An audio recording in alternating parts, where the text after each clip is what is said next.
background. What is it I do? So my name's Dr. Col and Robertson. I'm an exercise physiologist. Spent my time in the past 25 years working from exercise, clinical exercise physiologist, working in a big district general hospital, helping people to recover from cancer, cardiovascular disease, type 2 diabetes, COPD, stroke, across the board really, even musculoskeletal rehabilitation.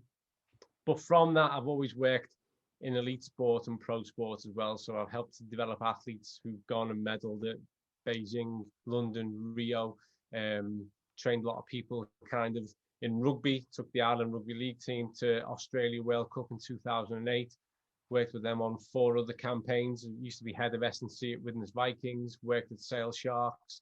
I've worked in a number of premiership clubs, trained people to climb Everest, row across the Atlantic, Marathon des Sables, worked with elite special forces, got an environmental physiology background, and I'm a gym operator. Worked in the gym space pretty much my entire kind of professional career. So cut my teeth in the 90s.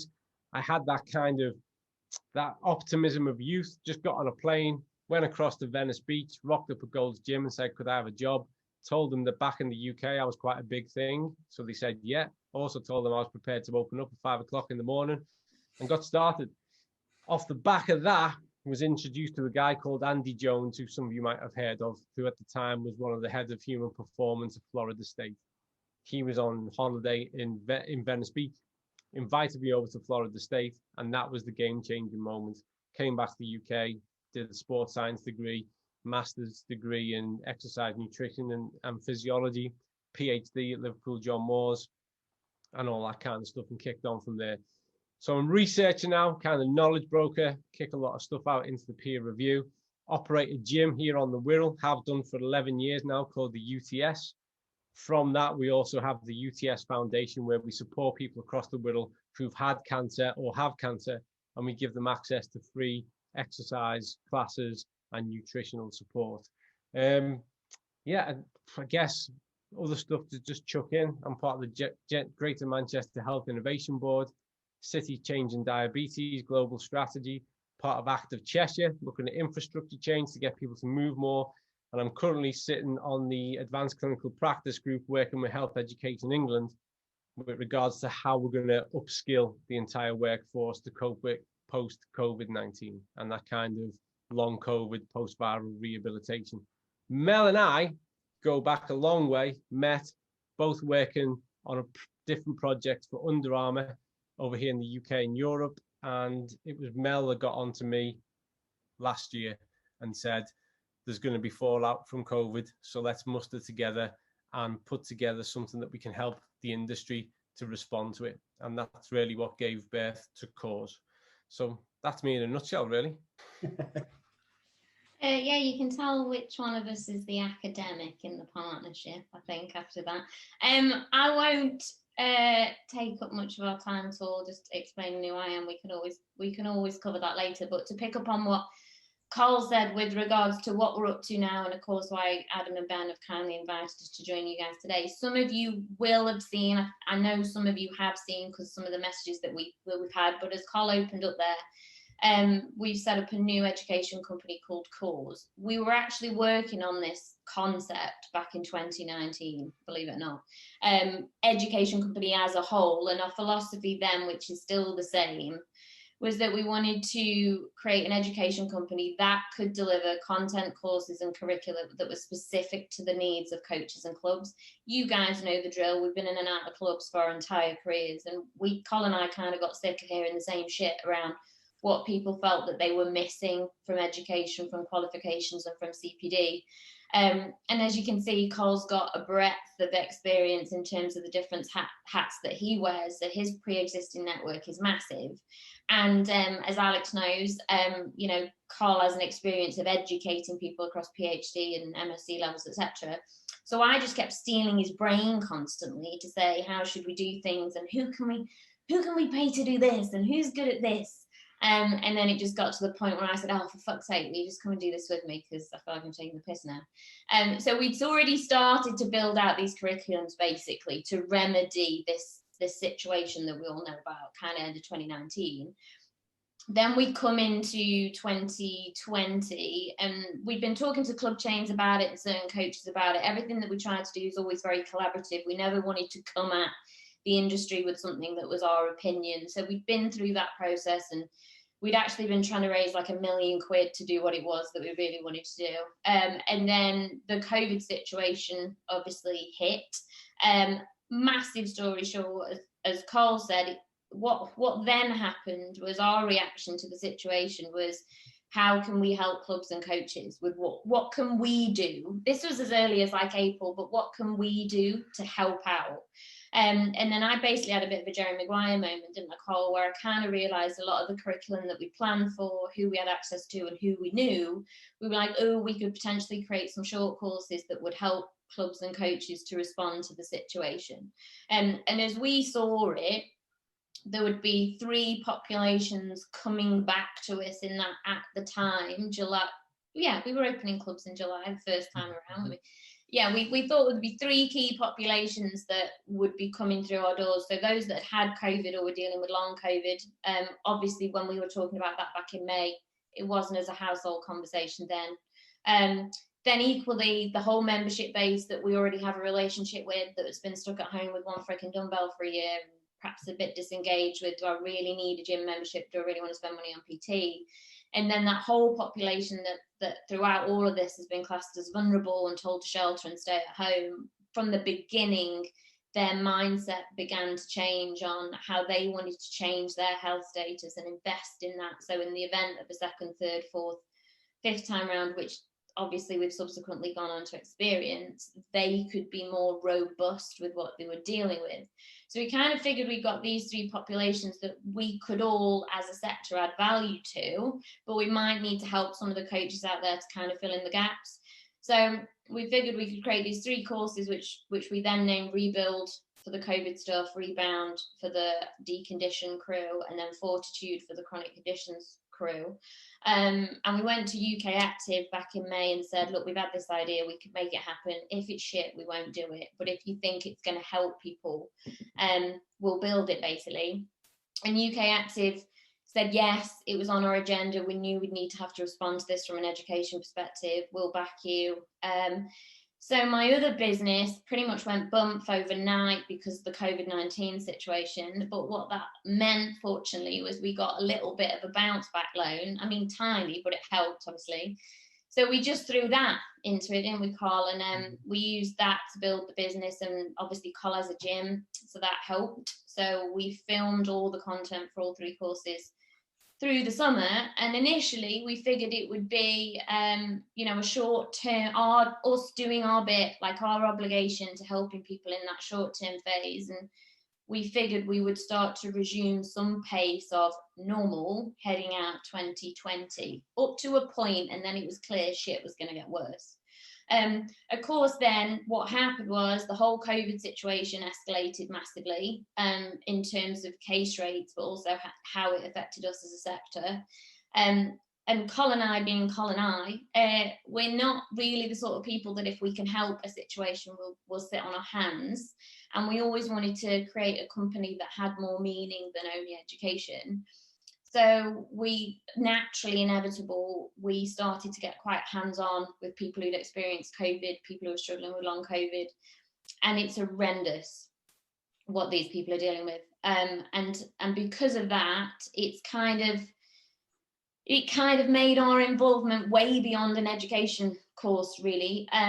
So we now have more strategic relationships with UK Active, with Europe Active, with Health Education England. As Col said, we've got doors open at the moment with the NHS, with the National Institute of Health Research, with any GP or any MP that will listen to a word that we have to say. And our position is that the fitness sector, coaches, clubs across the world are ready to go and positioned to provide COVID-19, to provide rehabilitation for all these people out there who are absolutely fucked with no answers and with no support. So as a result of that, really since about August, I guess, last year, that's now what CAWS and what Col and I have become best known for mobilising this infrastructure globally of clubs and coaches that can help people, and for doing as much as we can to create a solution. And two more things, and I promise I'll shut up for a second. One of the biggest issues at the moment with this whole COVID-19 and long COVID situation is a lot of what the media talks about is the mortality rate and the problem of the situation, which obviously makes sense. But no one is really communicating to individuals that have experienced how bad this virus is for them, what really has taken place, and how they walk themselves out of it. Like, that's just not widely known. And so there's a huge part that our sector and our whole network can help facilitate. And so far we probably, like, I guess now probably around 400 clubs and about 3,500 trainers have got on board with the initiatives of what we're trying to do since November time. So it's been busy, obviously. So Ben asked us to kind of talk through the scale of the problem, a little bit about long COVID, a bit about some of the people that we've worked with. And then no doubt you guys will get stuck into more of like the whole physiology of all of that, and just throw that around really and see if there's stuff that we can help share that widens your understanding of this situation and how it might affect what it is that you guys do or the people that you work with. Did all that make sense? Any questions, comments, or comments around any experiences that you may already have had with COVID or long COVID before we kick on? I have a question in relation to, I suppose, the mental state away from the physiological state. So my dad actually got COVID on Christmas Day, and he deteriorated over the course of about 7 days, and he entered into a state, he got pneumonia, ended up in hospital, and then rapidly deteriorated, ended up on oxygen, and then got to a stage where his oxygen level reached maybe like an ascending, descending pyramid, hit a point, and then he got through COVID. And I suppose the family were really like ecstatic because we feared the worst. But as a result of my dad beating COVID, he seems to have kind of post-traumatic stress from what he experienced during his time in hospital and who he met, who passed away. And I suppose his mental state isn't where it was pre-Christmas. So I suppose the lung capacity and the respiratory system is one part, but I suppose the PTSD that's a result of COVID is very fascinating from my side. And I think I'm experiencing it in my family. So I'm just wondering, can we touch on that a little bit throughout it as well? Absolutely. And that's becoming more and more of a feature to the extent. So the notion of way CAWS works is that we update content all the time based on new evidence and findings and changes in the situation. And actually, our next level of development is to start to put a component in that addresses this aspect, because it's becoming, it's like anything else, it gains a critical mass.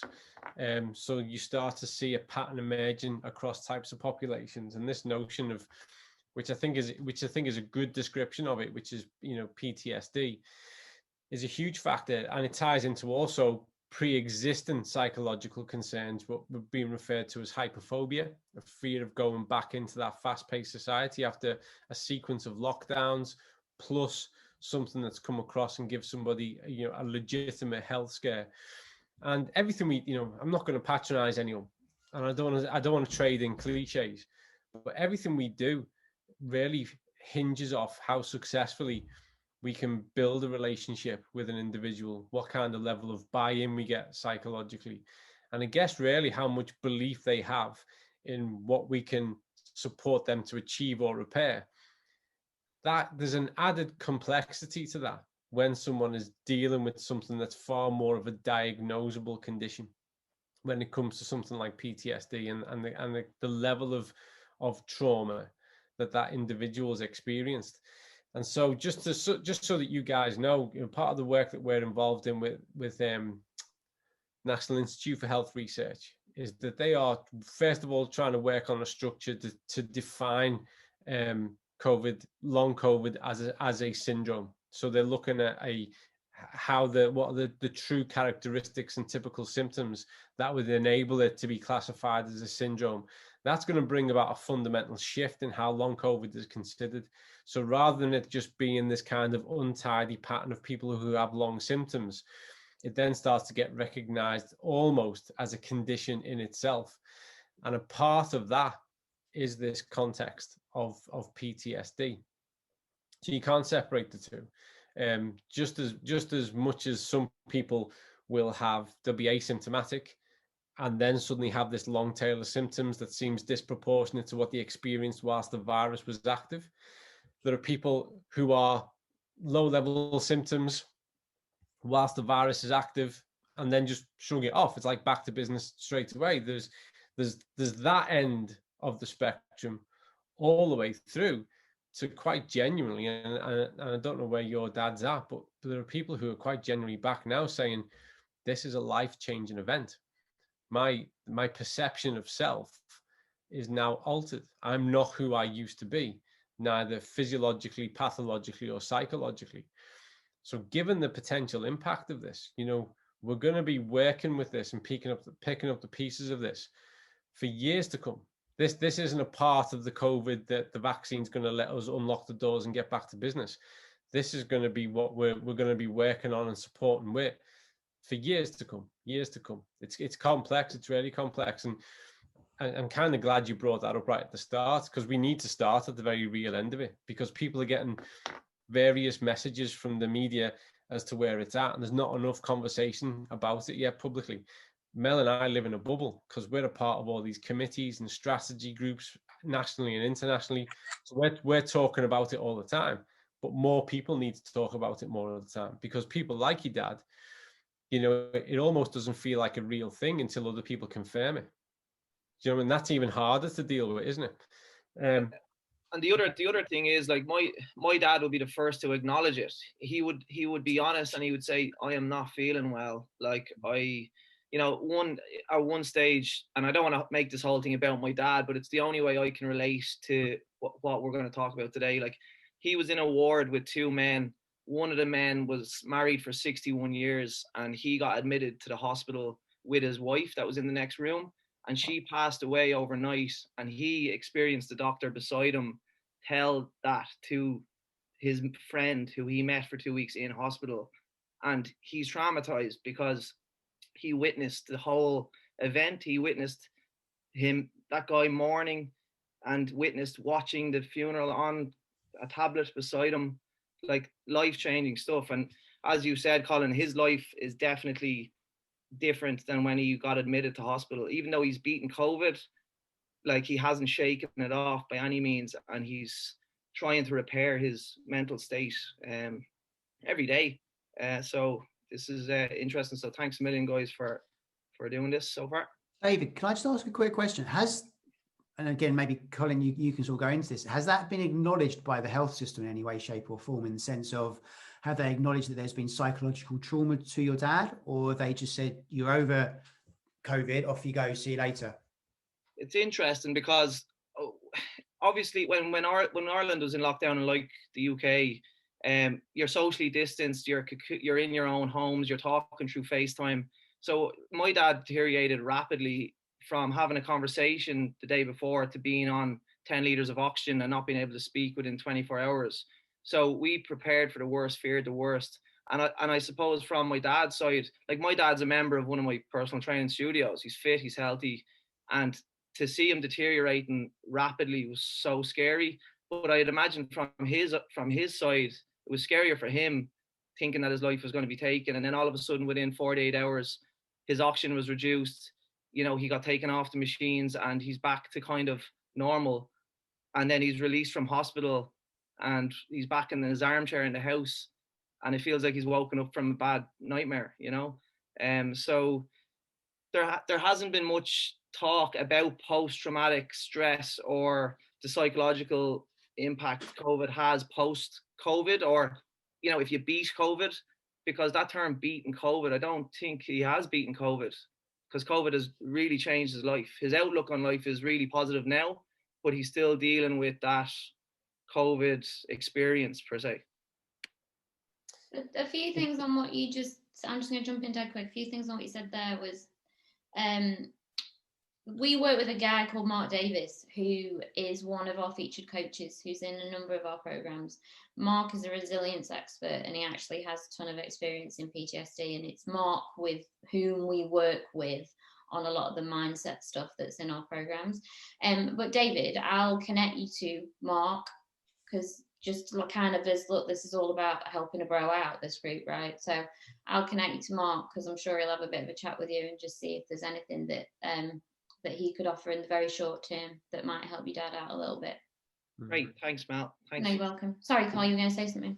No, in response to the question, there's two sides to that, Adam and David. One, it is being recognised, but as always, because of the pressure both health services are under, recognising it and then responding to it has a delay. So it is being acknowledged. It's being very seriously considered and acknowledged. But right now, the vast majority of people, whether it's identified or not, the pressure is the backlog. So it's a case of, okay, you don't need to be in hospital anymore. Right, back home you get. And I know this because I've got really good colleagues who work all across Ireland. It's exactly the same as the UK.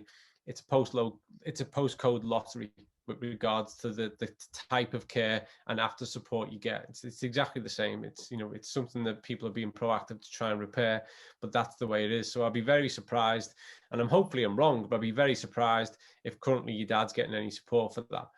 But the longer term plan is to look at, well, how can that support be facilitated? And it's always a long time coming. This is kind of on a side note, what a bit of a kind of personal insight. So for a long, long time, I've been very proactive in a lot of kind of veteran and military groups. And I mean for nearly the past 20 years with regards to driving that agenda of awareness with regards to PTSD amongst those guys. And it's been a slow road, but it's improving all the time. And now when you look back and you look at the standard of care and what's in place versus what it was when we all started this journey, it's remarkably different to the fact that the girls and the lads who are coming back from conflict situations who've got stuff to unpack, there are almost direct means that they can engage with now. That's the level that's gotten to. And people have got to realize that, there's going to be a recoil after this. The world has been shut down. The world has dealt with a global pandemic. And right now we're still in the thick of the fight. And when we get past this acute phase, once the fight part is over and then people take a breath, there's going to be a ton of people with the equivalent of PTSD, whether or not they were hospitalized or not.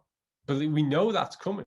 And Mark, who Mel's referred to, he could talk all day about that. We know that's coming. And I've got colleagues all across psychology.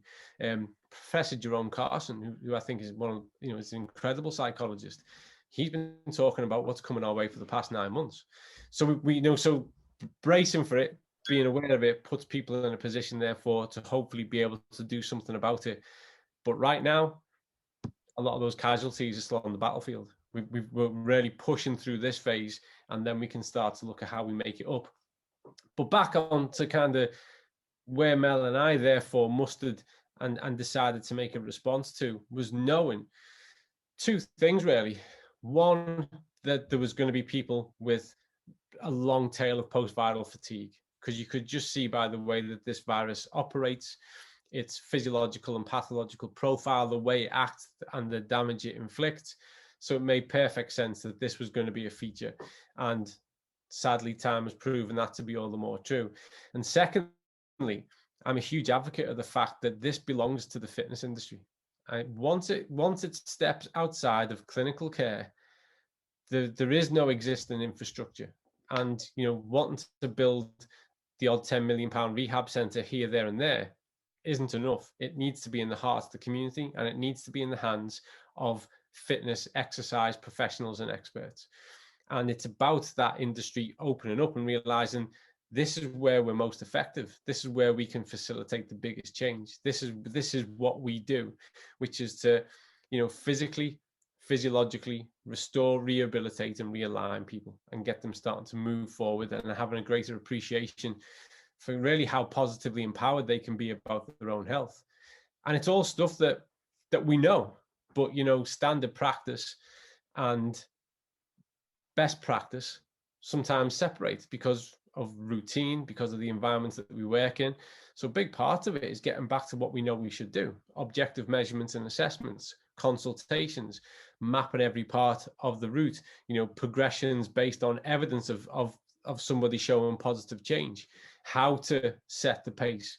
It's addressing all those things. And I've been really fortunate, I guess, because I've worked in everything from palliative care, so just literally trying to improve quality of life whilst people head towards the end, through all those complex rehabilitation and restoration scenarios, right the way through to high performance.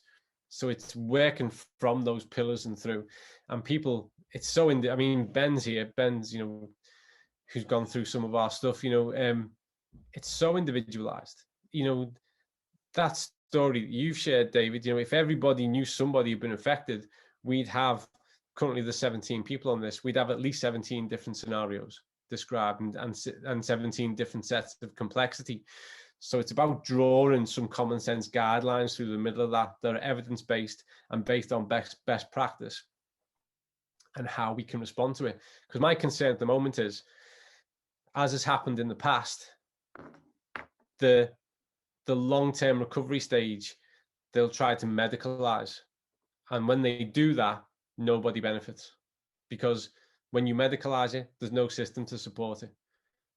And that's what's happened to most people who've experienced successful outcomes for the cancer, cardiovascular disease, the list goes on. And we can't add to that. So we need to step up now. We need to make sure our voice is heard and make it loud and clear that we're actually the experts of this. And that's what we're going to do. We need to draw our line and say, no, we're going to support those people in our community. We're going to be the ones who guide them for the long term. Any questions? I'm going to whip up the little Prezzo deck. Again, we aren't going to present at you guys, but there's a few bits in here that will help frame up our not that one. That'll help frame up our conversation. Just in terms of sharing a little bit like more stats, not stats, but like info, I guess. So now, I do have a quick question before you crack on to that, just for Colin. You go on. You mentioned, Colin, that you believe our industry sort of or you'd like our industry to have responsibility for that recovery. Mm-hmm. Obviously, I think everyone in this room would agree with that. Now, who do you think is responsible for pushing that to become I don't know what the best word is, but whose responsibility is it to make that happen? Is that UK Active? Is that them lobbying the government? Who's responsible for making that happen? I think they've got a part in it. Believe it or not, I'd say 70% of our time now, Mel and I, is actually trying to drive this agenda and pushing that within the forums and the strategy groups that we're able to access and have an influence upon. But UK Active have to take their part in leading that. Europe Active already are. If I'm really honest with you, and I keep saying this everywhere, it relies on all of us speaking up, locally owning the conversation, playing a part in the narrative, in the communication, and really having the confidence to step up and say, this is where you can come to be supported for the long term, to overcome that tail of complications that we're starting to describe as long COVID. We need to step up and say it, and we need to be confident, because far too often, because we're so aligned to, and I guess it's different. I guess I've kind of had this knocked out of me just because I've worked in clinical and medical environments for so long that I don't fall for it anymore. I just don't fall for it anymore. And because we've been aligned to them, and because they've got like chartered status and they have all this, we've always kind of almost shied away and maybe in some areas waited for a bit of permission. We don't on this. We don't. We just need to understand the language and the complexities of what we're dealing with. We need to be prepared to open a conversation with those clinical support teams, that medical support team, if the person's coming from there. Because remember, most of the people who are having long COVID haven't been to hospital. The vast majority of them haven't. There's two different types of long COVID, those who've been hospitalized and those who haven't. And the biggest group are the ones who haven't. So actually, they don't actually fit within a medical model. We don't need anyone's permission. All we need to do is let people know that we are competent, skilled, and professionals at helping them to overcome the difficulties that they're facing. So we need to step up. We need to control the conversation about it, and we need to be confident about it, because this is what we do. This is what we do. Agreed. And as you were both kind of alluding to there, it is from all angles. Like Col says, Adam, like as Col would normally say, 25 hours a day, we bang any drum and speak to anybody or listen. But the thing is, with some of those other organisations, or even in the medical sector at the moment, because of what's going on, they're all awash with other agendas. Now, in our mind, we don't understand that. I mean, well, we do understand that clearly, but as in, everybody's so focused on the problem and not broadcasting the solution anywhere, which is what's frustrating the shit out of us. Do you mind if I ask a question? How do you think it's best to sort of work that into conversation online, or into your sort of maybe social media messages and stuff like that? What do you guys feel is the best way to sort of begin talking about that? Because you can't just automatically just start talking about all the shit out of the blue. So I suppose, where is the best way to, or how do you sort of, where do you guys feel would be the sort of best way to start to sort of slip it in? That's a really good question, Aaron. And I think there's going to be a certain amount of individuality with regards to how you communicate across maybe your social media platforms, or how you typically conduct that. I always think that the best way to prompt a conversation is to ask a question. Certainly with regards to the UTS, when we do things from a gym perspective or a foundation perspective, we'll put like feelers out. So we'll put reacher posts out. So we'll say, how many people in my group have dealt with, you know, for example, and this is off the top of my head, how many people in my group here have dealt with or are dealing with any kind of symptoms of long COVID?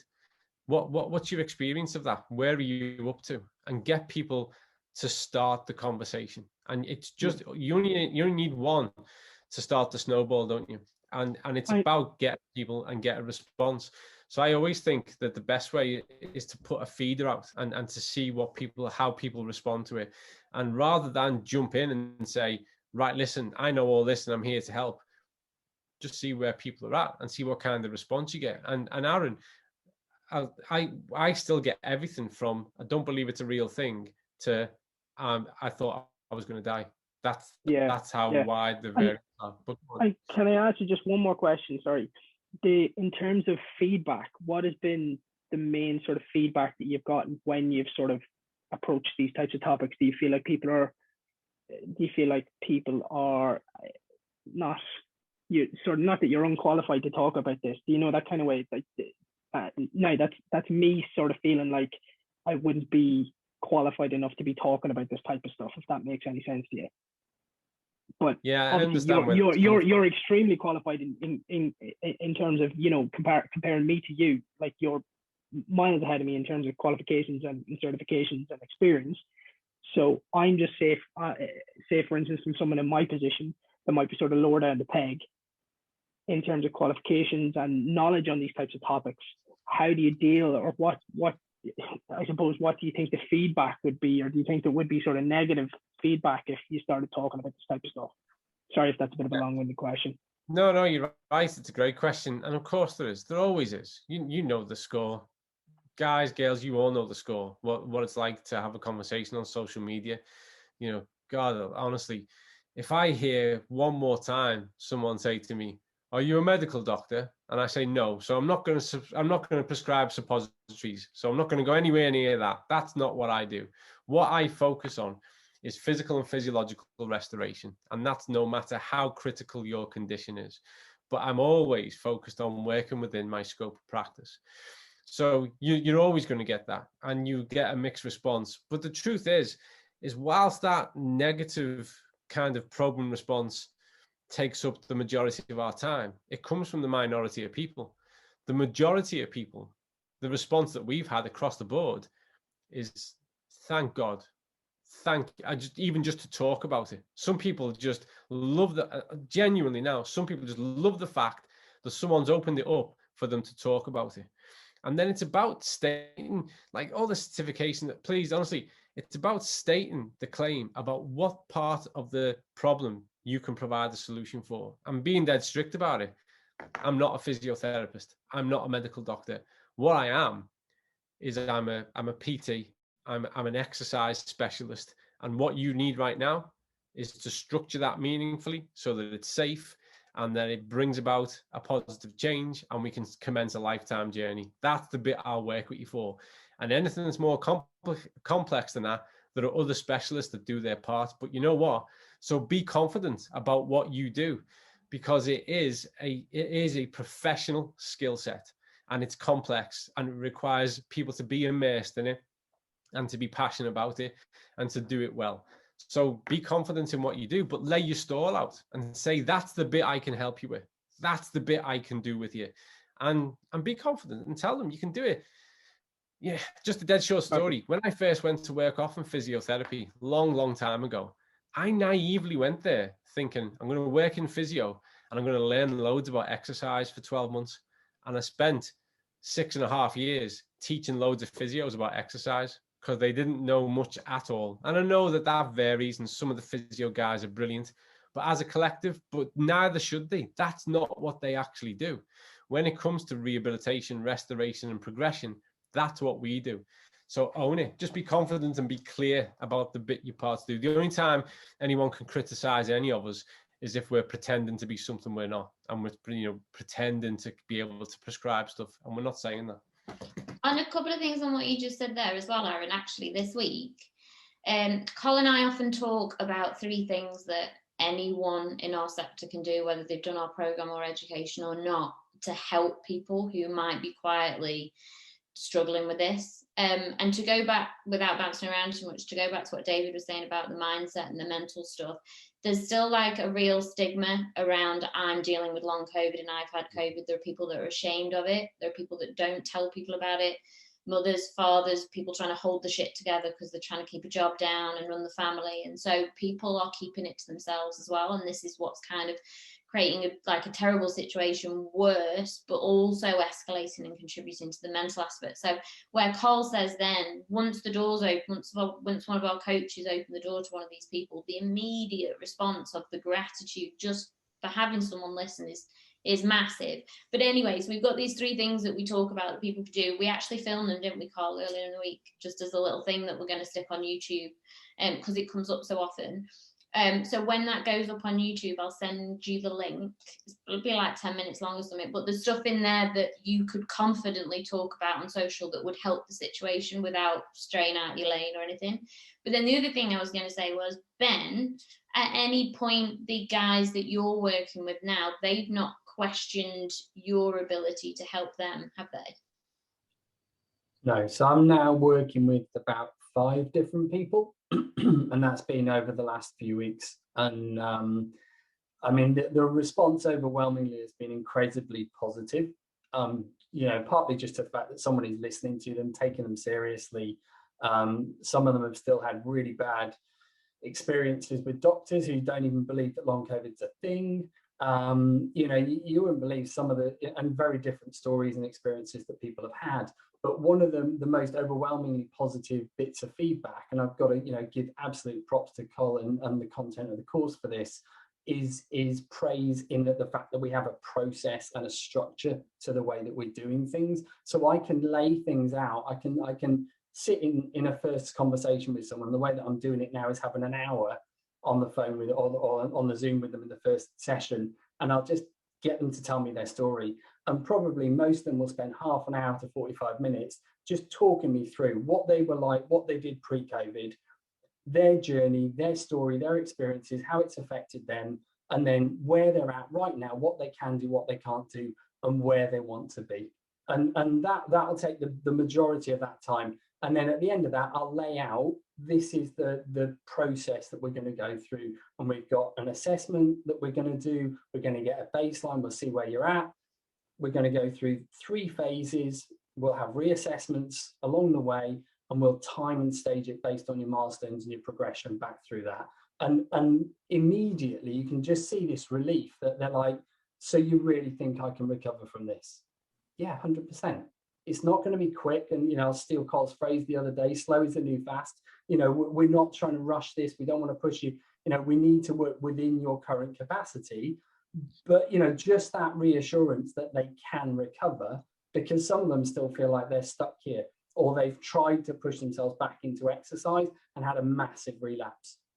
For some of that was the worst experience, was trying to get back into exercise, and that's just made them really, really ill. So yeah, so I mean, the overwhelming response from the people that I'm actually working with and spoken to about this has been incredibly positive. And just on screen, just again for a bit more context, and then I'm going to throw a couple of questions at Col, so you guys have got a little bit more contextual understanding. We have our core of what we do is to help clubs and coaches to respond to this, right? But as I said, we can't help ourselves when it comes to helping people. So we do a lot of webinars for consumers, and then we ask them to contact us afterwards, and then we signpost them to a Ben or to a club or whatever.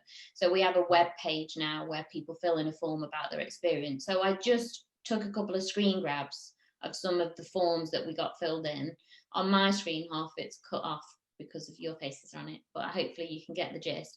But the reason I chose these two is because they're both super young people. They're previously exceptionally fit, but they've been through the freaking ringer.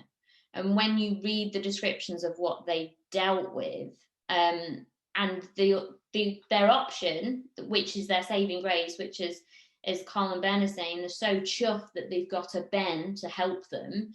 Their alternative is they don't have an alternative. So what happens is they try to push through, they try to figure it out on their own, and this is what breeds the long COVID, and this is what makes the situation worse. So these guys that you're reading on the screen, you can see how their symptoms bounce around or get worse or prolong and stay, because they've completely overestimated their readiness to return to fitness, to daily life, to work.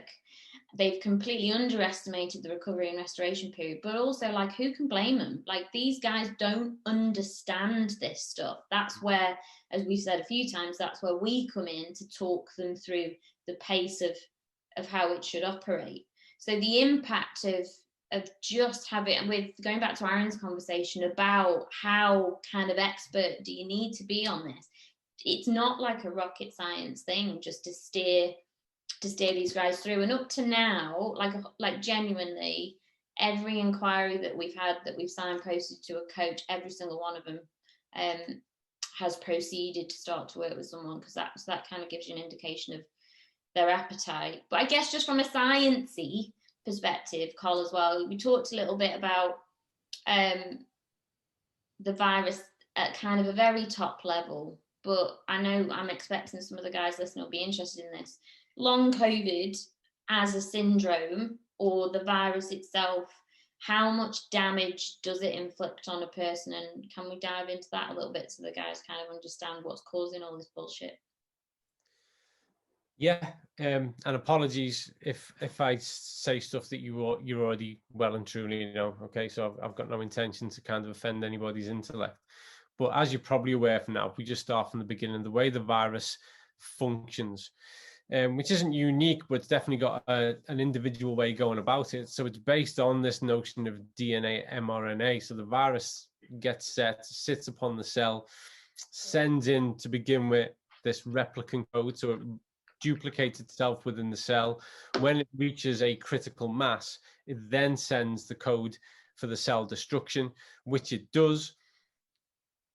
In the people with the most severe symptoms and the higher class symptoms, you get a huge over response of the immune system. This brings about cytokine storm, and actually it takes out everything in an attempt to respond to what the virus is doing. So you actually get more cellular destruction, trauma, you get more damage because of the immune system's initial response to try and get rid of what it's been invaded by. So this is what really brings on quite an exaggerated, quite an extreme response in those more severe conditions to begin with. And then in most instances, if they're not hospitalized, the second wave of the immune response, because by this point, there's a level of B cell and T cell production that's bringing about that memory cell starts to recognize the virus, and is able to identify it and start to be more specific in the immune response. For a lot of people, particularly those who were hospitalized, that first wave of response is just what tips them over the edge, and hence why they have to go and have, respiratory support, and quite commonly, sorry David, but quite commonly it leads on to things like pneumonia, cardiac arrest, stroke, because of the sheer kind of strength of that initial wave and onset.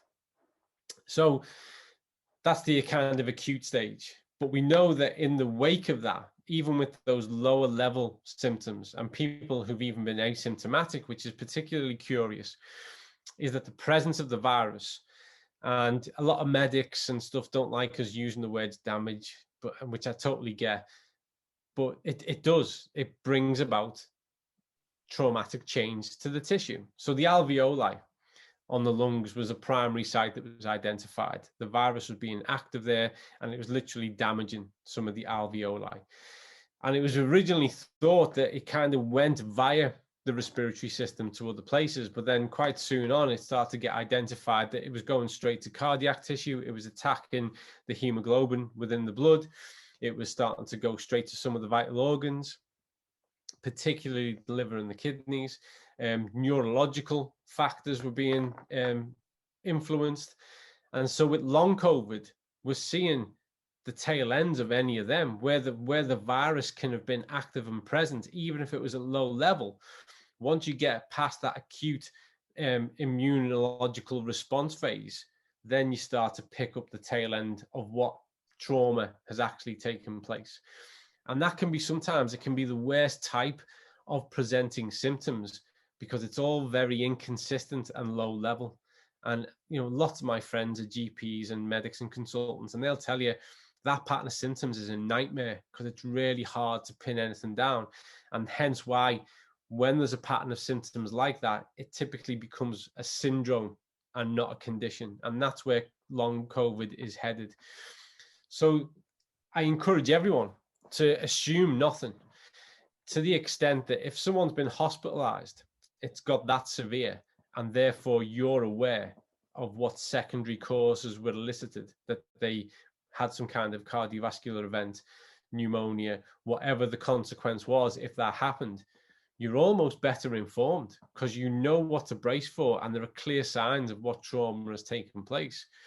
When someone has had some level of symptom response, got past it, and is now presenting with this untidy pattern, you can't really pin down where it's been most active, but you know that there's been influence of it. A common one is peripheral neuropathy.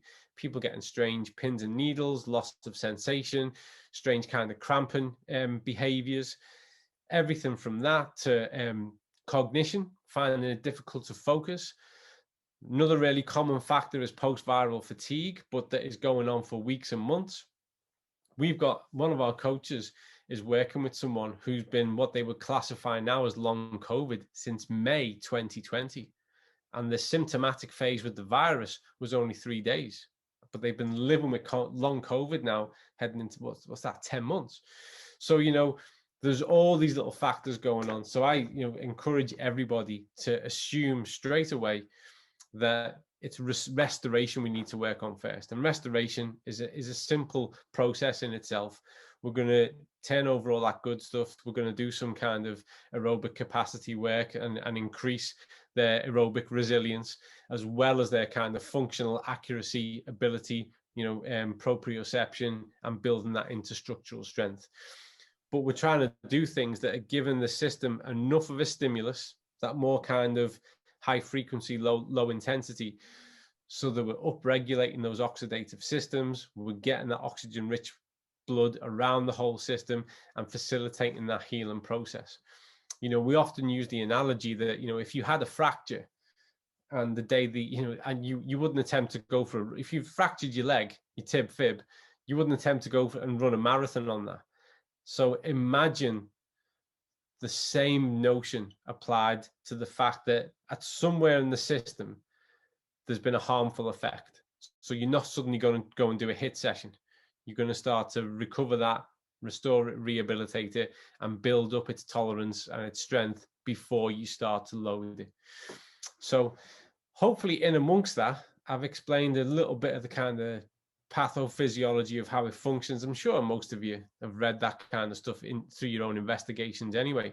I think the interesting part now is to recognize that what comes in the wake of it are these notions of, okay, let's use the word damage. What areas have been affected and at what scale and cost? And remember, it's viral. So we should have high expectancy of how we can recover the vast majority of people.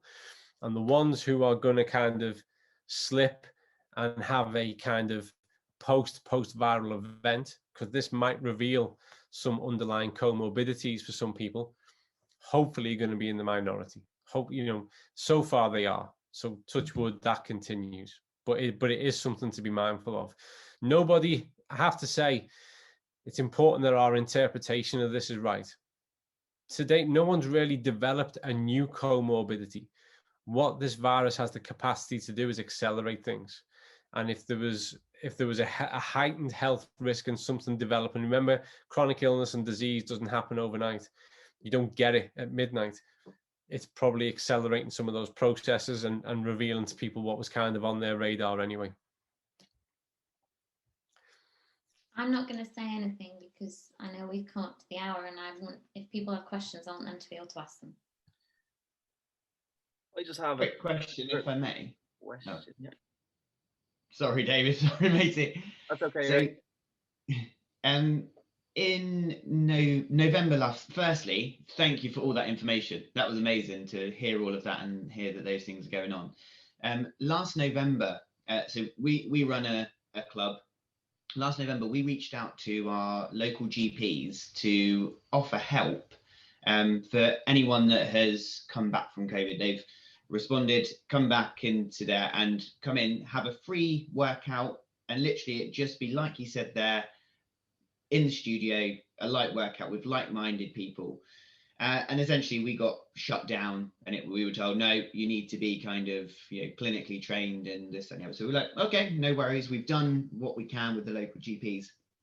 We reached out again in, I think it was February of this year, and kind of said, look, everyone is working from home. We would be happy to set up 2 sessions a week.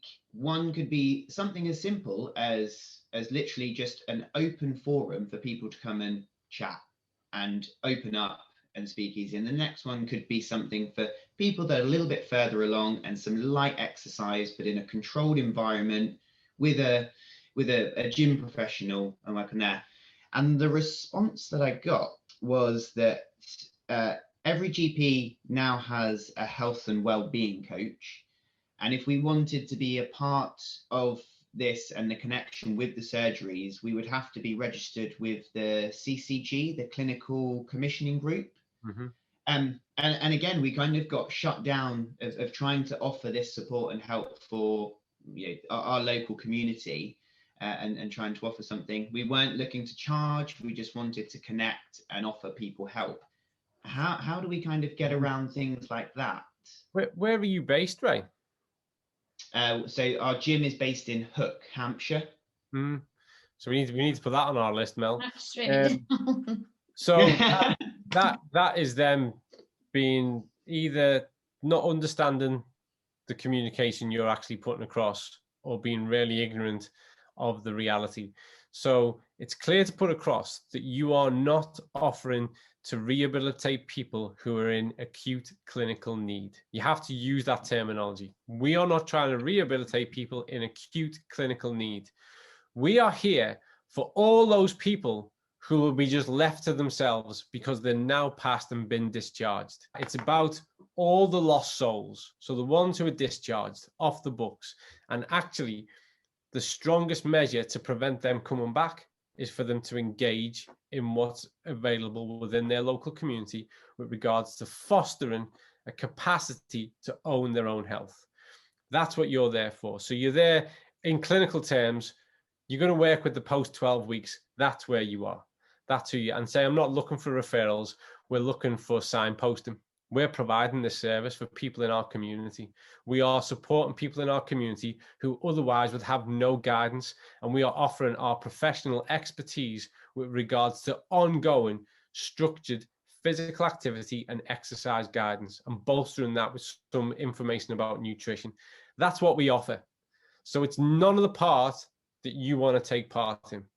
And I'd be, personally speaking, I'd be very kind of direct about that and say, we're here and that's what we're doing. I don't think, well, I know Col said you don't need to ask permission for it either. Like, you're reaching out to them to try and improve the process, but if they're not going to engage, on the positive, if it helps, one of our club partners who messaged me today to say they've had the complete opposite response with their local community groups and healthcare groups, and they kind of now want to roll it out to all of their wellbeing coaches in that region, for example. So it does vary by location, and we have had more positivity than negativity in terms of response, but also, like with Col's role on the Advanced Clinical Practice Group with Health Education England, part of that group is to stop that. And also, real quickly, guys, I know you're aware of time, and I really appreciate that. And Colin, I've no idea what your time frame is. This is I have recorded this, which just goes out to the group only. So I'm happy to stay on for as long as you guys want to talk and people want to be involved, because this is obviously a very important topic. It's something that's very meaningful to a lot of us in the room. So I'm happy to keep talking as long as both Mel and Col you are. So feel free to keep going. How much time You've got to be somewhere also, understand. I was in another meeting 5 minutes ago, but I'm happy to do another 5 minutes. Okay. Story of our life. Well, I just want to add to that, though. Our very first CAWS coach, his local GP practices, which was a practice group, they embraced it from the start, and they couldn't wait to refer. And within having become aware of him within the first 2 weeks, had made, it was about 15 recommendations and referrals. 22. So it is, again, it comes down to that kind of understanding and awareness. But I explained something to the CAWS group the other night, and I'll quickly share it here. We're here to support. We work in the same village, or we're in the same vicinity. We're happy to do something. I don't care whether one person turns up, 5 people turn up, but if it grows and we can get people talking and keep people, as you say, on that road to recovery, then that's what we're here for. So that's remind them that the National Institute for Health Research publication that was January this year stated that most people who have had COVID and go back home are pushing themselves too hard too soon and experiencing relapses. So say that in your communication. Say, we know, because we've read the NIHR paper, most people get this wrong. They make it worse and they come back to you. That's what you're getting. You're getting re-referrals for the same condition because they exhaust themselves because they get it wrong. What we want to do is interrupt that. We want to support them so they don't get it wrong, so they don't go boom and bust and they don't come back to you. And I think you'll get a different response, because GP surgeries, like most of the NHS, their performance assessment is on discharge numbers, and re-referrals is the last thing they want. And that's really, I mean, Christ alive, I am mindful of time, but you know what, guys? If more people than the average 12 to 14% that typically take part in our industry across the population took part, imagine how much we could reduce the cost of health in the UK. If we just got people to move a bit more, do a bit of exercise, and make a few better food choices, we'd fix 50% of it. Imagine that. So they need to engage with us, because actually we're the solution. They can't. We're the only genuine preventative industry, and we're the only ones who can work with people indefinitely. And Ray, it's great that you're offering free stuff, but guys, this is what you do for a profession, and there's nothing wrong with doing well out of doing good. Okay, this is your skill set, and you should be confident about charging for it. And if you want to build economies of scale so that people can access something for free, or you're prepared to do a deal where 2 or 3 of them work together for 1 hour of your time, great, but you should charge for your time. This is how we pay our bills. That's how we have a house and do all the good stuff. So don't be shy about that either. You know what I mean? Don't be shy about that. What you've given to us today has been absolutely amazing. It's phenomenal. We all appreciate it. And